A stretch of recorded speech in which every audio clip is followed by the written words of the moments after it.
Dictation start now. But no means it is suggested that whenever such a charge of rape is made where the victim is a child, it has to be treated as a gospel truth and the accused person has to be convicted. We have already discussed about the manner in which testimony of the prosecutrix is to be examined and analyzed in order to find out the truth therein and to ensure that deposition of the victim is trustworthy. At the same time, after taking all due precautions which are necessary when it is found that the prosecution version is worth believing, the case is to be dealt with all sensitivity that is needed in such cases.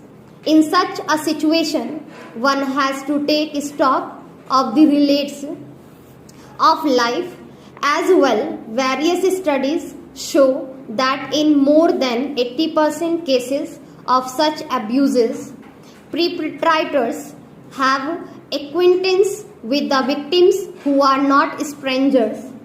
The danger is more within than outside. Most of the time, acquaintance rapes when the culprit is a family member are not even reported for various reasons not difficult to fathom.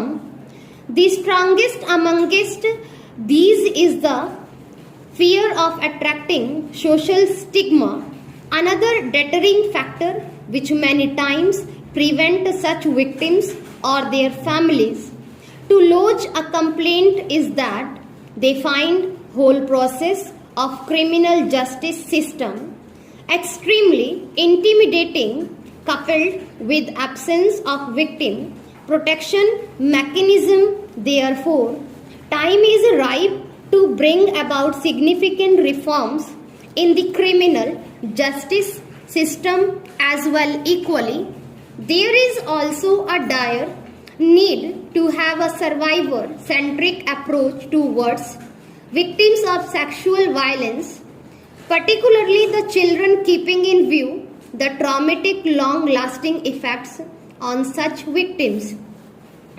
After thorough analysis of all relevant and attendant factors, we are of the opinion that none of the grounds on which the High Court has cleared the respondent has any merit, but now it is well settled that the testimony of a victim in cases of sexual offences is vital, and unless there are compelling reasons which necessitate looking for corroboration of a statement, the courts should find no difficulty to act on the testimony of the victim of a sexual assault alone to convict the accused.